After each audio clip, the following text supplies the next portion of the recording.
Hi friends, అందరూ బాగున్నారా? సాయం చేయాలని కొంతమంది అనుకుంటూ ఉంటారు కదా, కొంతమందికి హెల్ప్ చేయాలని. వాళ్ళ కోసం చిన్న వీడియో. మనం చాలా ఫంక్షన్స్ చేసుకుంటాం. బర్త్డే ఫంక్షన్స్ అని, మ్యారేజ్ ఫంక్షన్స్ అని, మెచ్యూర్ ఫంక్షన్స్ అని, మ్యారేజ్ డే ఫంక్షన్స్ అని చాలా చేసుకుంటాం, చాలా ఖర్చు పెడతాం. ఇంకా కొంచెం డబ్బులు ఎక్కువ ఉన్న వాళ్ళు బాగా ఖర్చు పెడతారు. 5 లక్షలు 10 లక్షల ఖర్చు పెట్టుకుని చేసుకుంటారు. అలా చేసినప్పుడు రోడ్డు ప్రక్కన నివసించే వాళ్ళు, అనాథలు, చాలామంది భోజనానికి ఇబ్బంది అయిన వాళ్ళు భోజనం పెడతారని వస్తారు.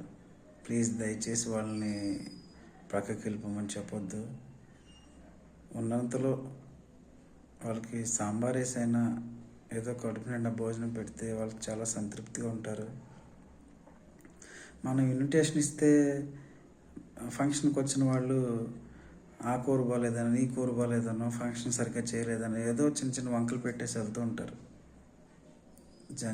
జనరల్గా ఇలా జరిగేదే, ఎవరిని తప్పు పట్టట్లేదు. కొంతమంది అలా అంటూ ఉంటారు.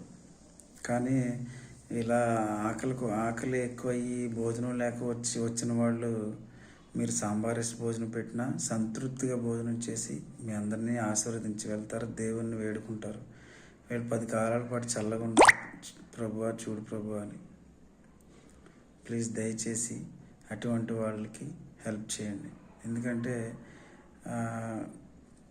మీరు చాలా ఖర్చు పెడతారు. అందులో ఒక 20-30 మంది బయట నుంచి వస్తే వాళ్ళకి అయ్యే ఖర్చు మేబీ పెర్ హెడ్ 100 రూపీస్ అయినా 3,000-5,000 మించి అవ్వదు.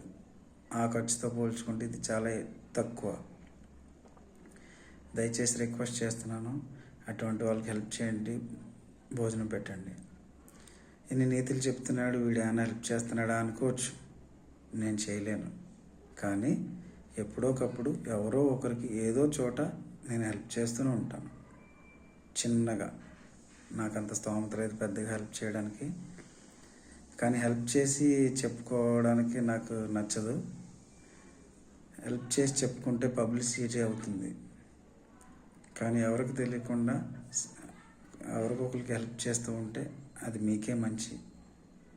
దయచేసి ఇలా కొంతమందికి ఇలా హెల్ప్ చేస్తారని, కడుపు నిండా భోజనం పెడతారని వేడుకుంటున్నాను. మనం చాలా చూస్తాం, రోజు న్యూస్లో, పేపర్స్లో చదువుతాం, రోడ్డు ప్రక్కన చనిపోయారని.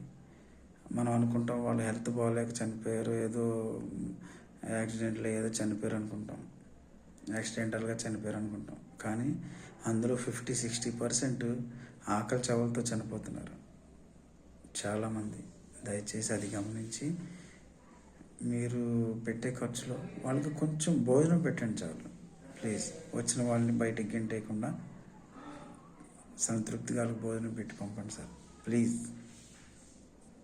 అందరికీ హాయ్, గుడ్ నైట్.